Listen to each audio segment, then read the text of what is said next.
Ayo nduk, makan biar perutnya tuh nggak kosong. Gak mau, Bu. Jenny gak nafsu makan. Jangan seperti itu, Tonduk. Kamu tuh harus makan biar cepet sembuh.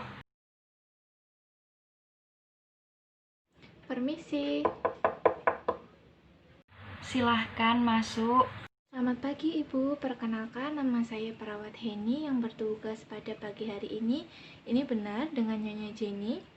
Benar, Sus. Saya Nyonya Jenny. Coba saya lihat dulu ya gelangnya. Iya, betul ya dengan Nyonya Jenny. Bagaimana Ibu keadaan hari ini? Apakah masih mengeluhkan pusing? Masih pusing, Sus. Apakah ada keluhan lainnya? Ada sus, jadi begini, anak saya itu susah buat makan, sering sedih dan murung sus. Saya nggak bisa membujuk anak saya untuk makan. Gimana ya sus, agar anak saya tidak seperti ini terus? Baik Ibu, kalau boleh saya tahu, mengapa Nyonya Jenny sering sedih dan murung? Apakah ada sesuatu yang Nyonya Jenny seperti ini? Mungkin kondisi anak saya seperti ini karena dia sudah 6 bulan ditinggal suaminya meninggal dunia. Berawal dari situ anak saya mulai sedih dan murung sus. Jadi seperti itu ya Bu. Baik Bu, nanti saya akan mencoba mengkoordinasikan kepada rekan saya. Terlebih dahulu, tindakan apa yang harus dilakukan kepada Nyonya Jenny? Baik sus. Nyonya Jenny, saya akan memberikan obat untuk mengurangi rasa pusing yang dirasakan sesuai dengan resep dokter. Obatnya ini diminum 3 kali sehari sesudah makan ya Bu. Jadi Ibu harus makan ya sebelum minum obat. Iya, Sus. Baik sus. Terkait keluhan tadi, nanti saya atau saya akan ke sini untuk menyampaikan tindakan apa yang harus dilakukan untuk Nyonya Jenny. Jika memerlukan sesuatu, silakan Ibu bisa pencet belnya ya di samping Ibu. Apakah ada yang mau ditanyakan Nyonya Jenny dan Ibu Ruri sebelum saya kembali ke pasien? Tidak, Sus. Tidak sus. Baik Ibu, jika tidak ada yang ingin ditanyakan, saya permisi dulu ya Bu. Selamat pagi. Baik, selamat pagi Ibu. Perkenalkan, saya perawat Tisa yang bertugas pada pagi hari ini. Apa benar ini dengan Nyonya Jenny? Betul, Sus. Baik, saya cek dulu gelangnya ya Bu. Baik, benar dengan Nyonya Jenny. Jadi begini Bu, tujuan saya ke sini yaitu untuk memberitahukan bahwa Nyonya Jenny akan dilakukan tindakan pengkajian Complicated Grief Assessment atau pengkajian respon berduka pada hari ini. Apakah Nyonya Jenny berkenan untuk dikaji oleh perawat terkait respon berduka? Iya, Sus. Saya mau, tetapi saya ingin ditemani sama ibu saya. Baik Ibu, nanti bisa ditemani oleh anaknya ya ke ruangan khusus untuk melakukan pengkajiannya. Baik sus, nanti saya akan temani anak saya. Saya boleh bertanya sus? Ya, silahkan Ibu. Untuk waktunya berapa menit ya sus? Apakah lama? Baik Ibu, untuk waktunya nanti kurang lebih 10-15 menit. Apakah ada yang ingin ditanyakan lagi? Tidak sus. Baik, kalau tidak ada yang ingin ditanyakan, mari Bu, kita akan ke ruangan khusus. Nyonya Jenny bisa berjalan sendiri atau ingin menggunakan kursi roda? Pakai kursi roda saja, Sus. Saya masih merasa pusing. Baik, Nyonya Jenny, silahkan duduk secara perlahan ya di kursi roda. Mari saya bantu.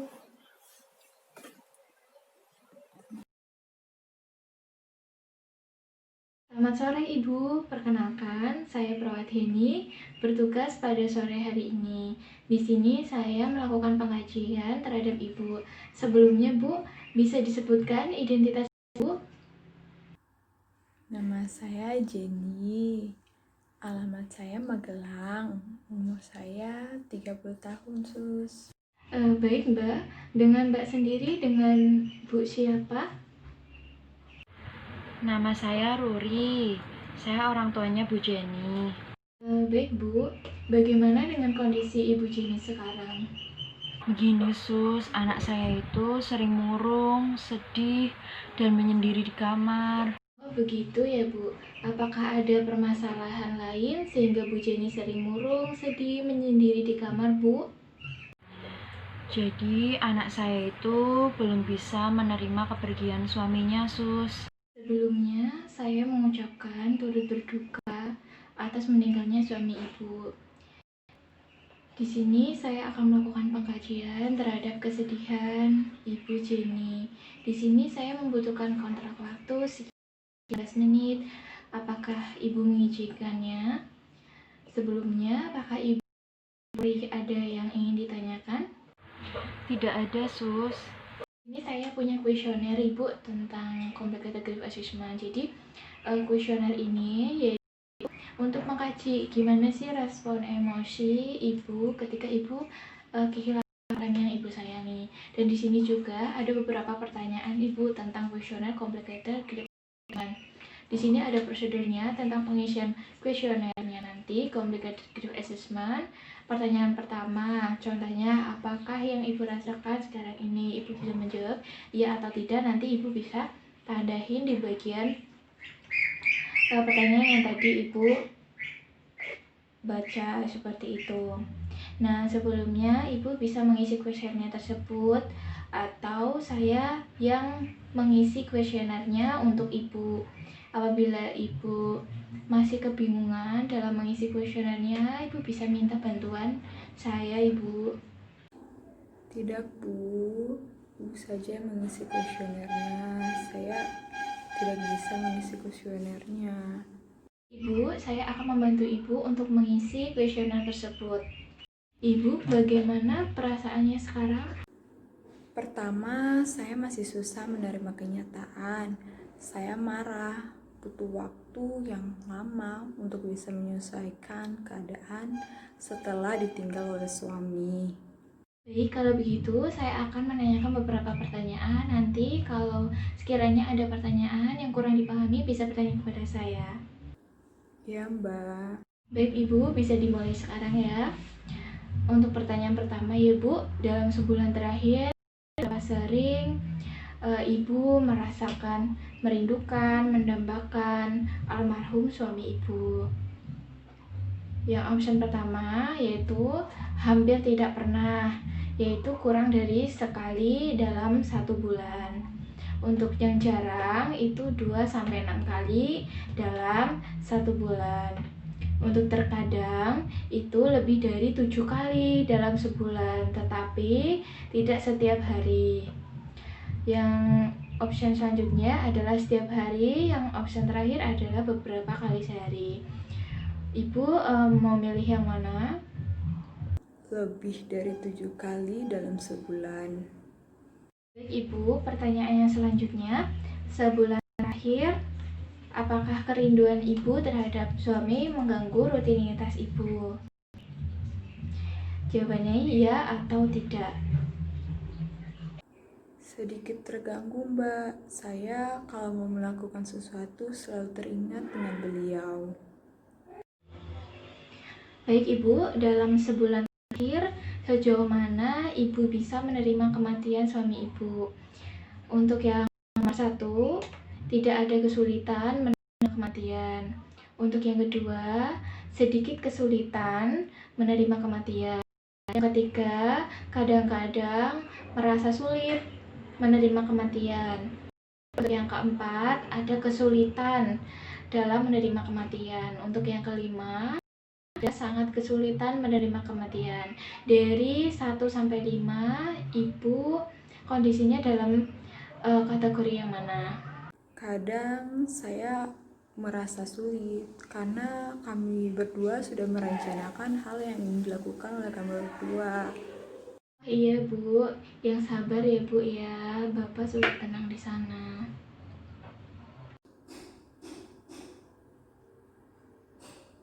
Baik Ibu, kita ke pertanyaan selanjutnya ya. Ibu, kira-kira kalau untuk percaya dengan orang lain, Ibu merasa susah atau tidak? Yang nomor 1, tidak ada kesulitan dalam mempercayai orang lain. Yang kedua, sedikit kesulitan dalam mempercayai orang lain. Yang ketiga, kadang-kadang merasa sulit untuk mempercayai orang lain. Yang keempat, kesulitan mempercayai orang lain. Dan untuk yang kelima, sangat kesulitan dalam mempercayai orang lain. Dari option 1-5, Ibu dalam kategori yang mana? Kadang-kadang merasa sulit karena mereka tidak tahu apa yang saya rasakan, Mbak. Ibu, dalam sebulan terakhir sejauh mana Ibu merasakan pahit atas kematian suami Ibu? Yang pertama, tidak ada rasa pahit. Yang kedua, rasa pahit. Yang ketiga, rasa pahit hanya muncul kadang-kadang. Yang keempat, rasa pahit yang nyata. Terus untuk yang kelima, rasa pahit yang sangat ekstrim. Baik Ibu, dari option 1-5, Ibu dalam kategori yang mana? Kadang-kadang rasanya pahit untuk diingat, Mbak. Baik Ibu, selama 1 bulan terakhir, ada minat atau kegiatan yang biasa Ibu sukai kira-kira menarik perhatian Ibu atau tidak? Yang pertama, berubah move on tidak akan sulit. Yang kedua, berubah move on akan sedikit sulit. Yang ketiga, berubah move on agak sulit. Yang keempat, berubah move on akan sangat sulit. Yang kelima, berubah move on akan sangat ekstrim atau sulit. Dari option 1-5, Ibu dalam kategori yang mana? Enggak, Mbak. Saya sudah tidak ada semangat untuk melakukan apapun. Berarti untuk melakukan hal yang baru seperti mencari teman baru atau melakukan kegiatan lain, Ibu tidak ada minat ya? Iya, Mbak. Saya agak sulit untuk sekarang karena saya masih teringat suami saya terus. Baik Ibu, pertanyaan selanjutnya ya, kalau untuk mencari teman baru dan kegiatan baru saja susah, bagaimana Ibu berinteraksi dengan sekeliling Ibu? Apa yang Ibu rasakan, hampa atau tidak? Nah, yang pertama, tidak ada rasa hampa. Yang kedua, sedikit rasa hampa. Untuk yang ketiga, ada rasa hampa. Yang keempat, ada rasa hampa yang jelas. Yang kelima, ada rasa hampa yang ekstrim. Untuk dari option 1-5, Ibu dalam kategori yang mana ya? Ada rasa hampa setiap kali mau bertemu orang baru. Baik Bu, untuk selama 1 bulan terakhir sejauh mana sehari-hari Ibu terasa kosong dan tidak berarti tanpa adanya almarhum suami Ibu? Yang pertama, tidak ada rasa kosong atau tidak berarti. Yang kedua, sedikit ada rasa kosong atau tidak berarti. Yang tiga, kadang ada rasa kosong. Yang keempat, rasa kosong yang jelas. Yang kelima, rasa kosong yang ekstrim. Dari option 1-5, Ibu dalam kategori yang mana? Kalau saya merasa kosong, yang pasti jelas ya, Mbak. Karena sudah tidak ada lagi sosok almarhum suami saya di sisi saya. Baik Ibu, masa depan Ibu masih panjang, sedih sebentar itu boleh. Tetapi kalau terus-terusan, bukankah mengganggu kehidupan Ibu sendiri atau kedepannya? Yang pertama opsinya yaitu tidak ada perasaan bahwa masa depan tidak memiliki tujuan. Yang kedua, sedikit perasaan bahwa masa depan tidak memiliki tujuan. Yang ketiga, kadang-kadang perasaan bahwa masa depan tidak memiliki tujuan. Yang keempat, rasa yang jelas bahwa masa depan tidak memiliki tujuan. Yang kelima, rasa ekstrim bahwa masa depan tidak memiliki tujuan. Nah, Ibu dari option 1-5, Ibu dalam kategori yang mana? Cuman kadang-kadang kok, Mbak, saya sempat berpikir kalau tanpa almarhum suami saya tidak bisa berarti lagi. Saya sempat menikmati masa-masa ini. Saya mengekspresikan apa yang saya lakukan, misalnya dengan menangis atau marah. Saat ibu menangis atau ibu marah rasanya gelisah dan mudah terkejut tidak, Bu? Untuk yang option pertama, tidak ada perasaan. Yang kedua, sedikit perasaan merasakan gelisah. Terus tiga, kadang-kadang perasaan merasa gelisah. Yang keempat, itu rasa gelisah yang jelas. Yang kelima, ada rasa gelisah yang ekstrim. Dari option 1 sampai 5, Ibu dalam kategori yang mana? Kadang-kadang, Mbak. Yang ikhlas ya, Bu. Banyak-banyak berdoa. Saya yakin lambat laun ibu bisa memulai menerima kepergian almarhum suami ibu. Baik ibu, kita lanjutkan ke pertanyaan selanjutnya ya. Untuk aktivitas harian ibu, pekerjaannya jadi terganggu atau tidak? Dan apa yang berpengaruh dengan kehidupan ibu? Iya atau tidak ibu? Iya, Mbak, sedikit terganggu. Nah ibu, kita masuk pertanyaan terakhir setelah banyak sekali ya Bu dari tadi pertanyaan-pertanyaannya.